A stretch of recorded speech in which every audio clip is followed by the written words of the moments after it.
against the big bodies. Well, you know, so Jan has always had incredible neutral and very strong defense. Being a grappler player, you always have really good defense, right? Because you don't exactly normally have a reversal situation, right? But the neutral that he showed in top 16 to be able to get to this point in top 8, to get to this point in top 8 has been like incredible for the characters that he plays. Yeah.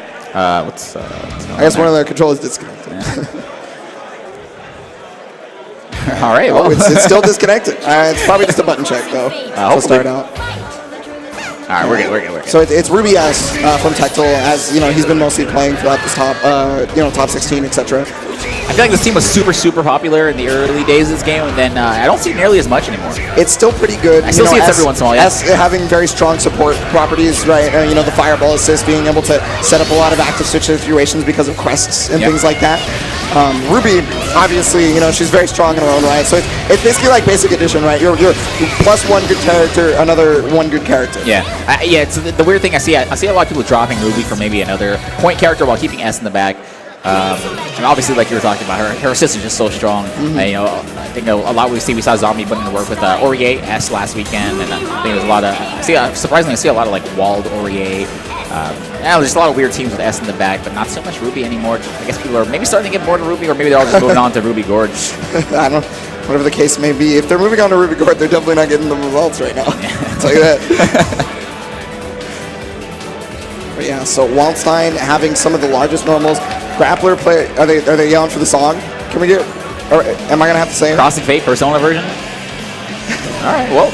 Yeah. So Waldstein having incredibly large normals. One of the things that make the grapplers characters so much stronger in this game than some of the other times that they may be considered weak is the fact that the screen size is smaller in this game than most of the other games that they're in. Right. So Wald, he already takes up 60% of the screen at round start. Like, look at him when he's just there. He's just there, man. He's half the screen.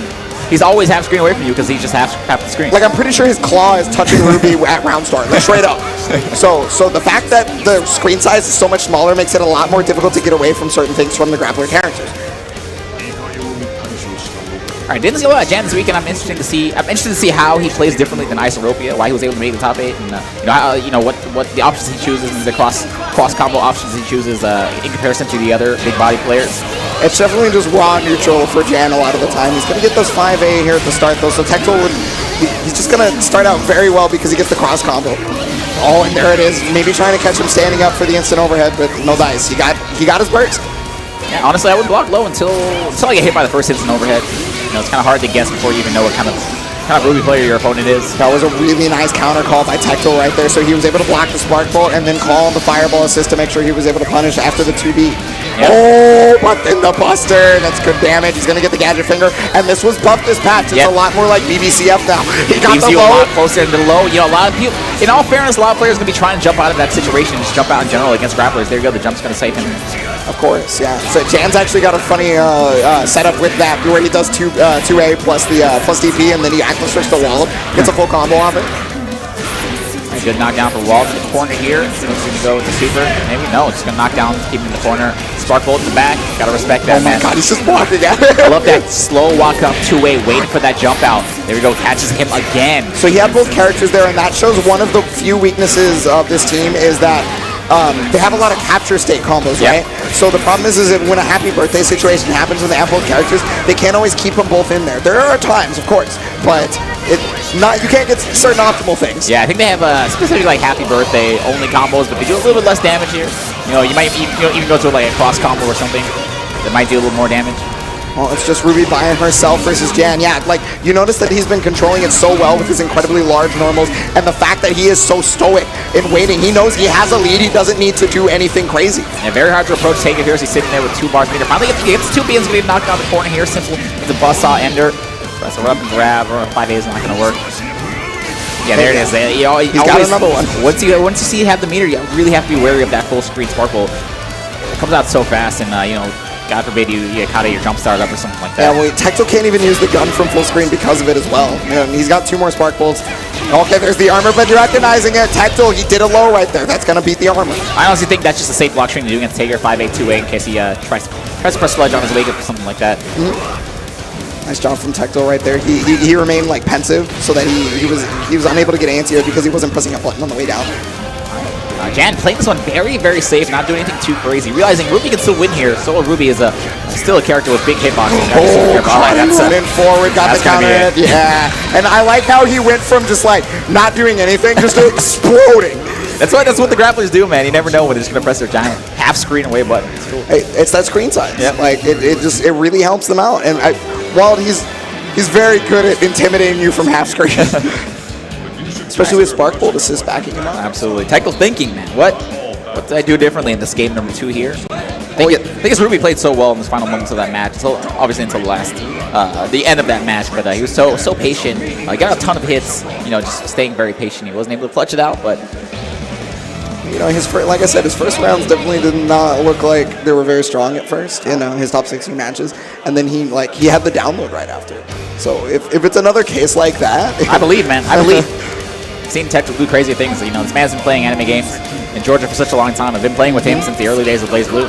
I used to come to a final round. So yeah, so round start 5A, very common from Ruby. So Jan opts to jump over it. Yeah, there's that Undernight specific thing about Wildstein. So in Undernight, his character specific trait is that he can use the claws to be able to beat projectiles. He did it right there in this game. He has that as well. Yeah, there's that safe jump. I feel like all the things that make grapplers, all the weaknesses the grapplers usually have, Wall just doesn't have them. Okay, there's the active switch. Wow, he just opted to change? Yeah, I wonder if that's what he really meant to do. You don't normally see a change like that. It does have some invuln, but not enough to save you from an active switch block string like that. And whatever the case may be, he lost quite a bit of life for that. He's going to be able to get the Spark Bolt combo here. It's 4.8. Oh, is that a punish? No. Quite. They recovered very, very fast. Yeah, both Ruby and S have a similar function for each other. When one of them's on point, they both have that projectile assist that they can combo off of fairly easily. It's gonna reject the sledge. Yeah, it's interesting to see. He had a lot of time, I think, to see that sledge or any low into a combo, but he just kind of held it up, block. It was definitely interesting. Oh, but there's the reversal action. So Jan in top 16 barely used reversal action. He was very, very stoic about not doing so. Yeah. Oh my goodness. What kind of teleport makes up? He didn't even call his assist though, so I'm not sure what he was looking for right there. Spark Bolt combo right here. So he's going to put him onto the other side.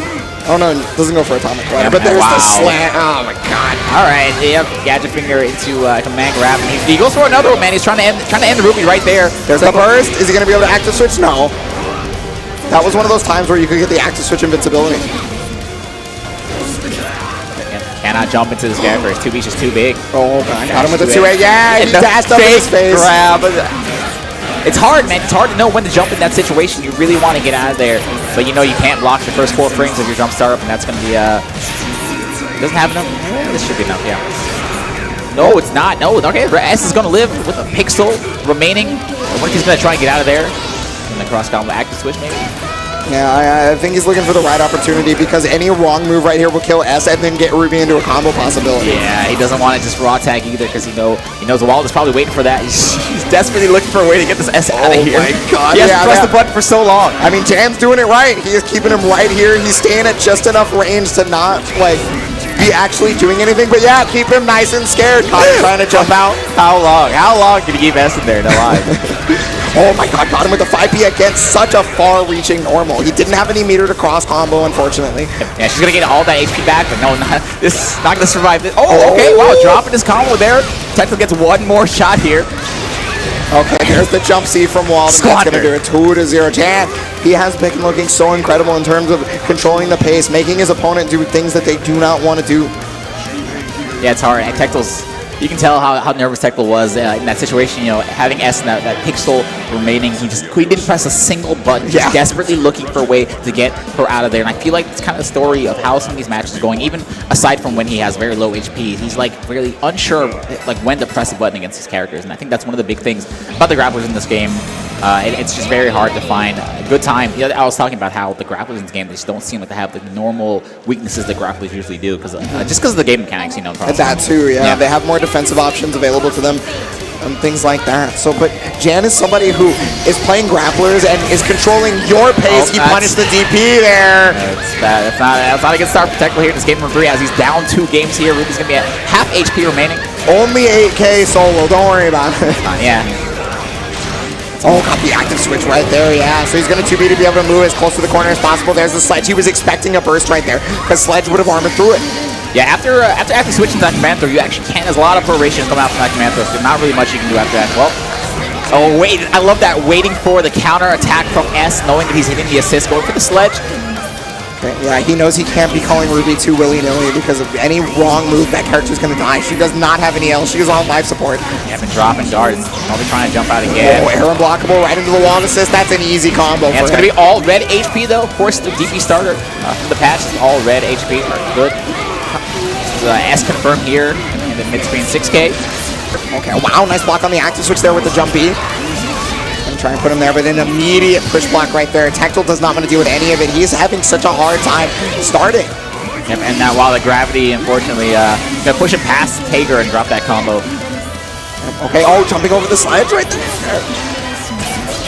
All right, gonna keep that that C special safe with the Ruby assist. Wow, so Tactile was already doing 2B before the burst, so I'm pretty surprised he didn't head invulnerable through it and punch it. Yeah, I've seen that a lot. I mean, some of the 2B is just the involt doesn't come out fast enough. Oh, caught him slipping. He tricked him, thinking he was going to go right for the grab. He tried to press a button, and he's going to get bodied for it. Solo Ruby again here for Tactile. This is his last chance here. Oh, you saw it. Look how fast it recovers. It's nuts. Not able to get the punch. All right, he gets a hit here with Ruby. It's not a blue beat combo, but we'll take those. Yeah, I mean, any damage is going to count. Tactile wants everything he can get right now. This might be some of the lowest health Jan has been out for this set. This is Tactile's last shot here. It's potentially be his last match of the entire event. Resonance is now out. 5 bars sitting on Ruby, but it's just a low damage character mid-screen. He's going to have to get a good confirm in the corner. Somebody that can control the pace of a match with a grappler character in an anime game is terrifying. I just got to say. Yeah, Jan has done such a great job. He's been in complete control this entire set so far. The hardest part about these 2v1 situations that really, honestly, if you get a hit here on Jan, yeah, he's going to burst immediately. Nothing very, very hard. You have to hard bait all the bursts in the 2v1 situations. Once again, though, Tech was doing a great job of staying relatively patient. Yeah, the problem is like he's running out of time. Jan has some of the longest matches in BB Tag, honestly. Like, he almost went to a timeout in his top 16 match. Tell that to JC Yoshi did. Yikes. The scary thing here is the Wall getting all this HP in the back, so, you know, as you're playing it very slow against Tager here, Wall is just gaining so much HP. He's got 3 more Spark Bolts. He can let it rip whenever. And 34 seconds remaining. So Tech will need to make something happen. I just don't know what it's going to be. The problem is Jan is so stoic. He knows that he is in the lead and he doesn't need to do anything. He's got enough bar that he can just continue doing this. He got the combo right there, and Jan's going to take it. 3-0 versus Tactile, and the Texas boys are loving it. Clean 3-0, very dominant. That was complete control by Jan in every single match we watched of that set. Yeah, there was really it was so hard for him to find anything that he needed to do, and by the time he was stuck with one character, he was like, well, I know I can't be pressing buttons, but at the same time I do need to move forward. Yeah. Like, I do need to do something about this. And Jan was like, yeah, I've got the lead. I'll just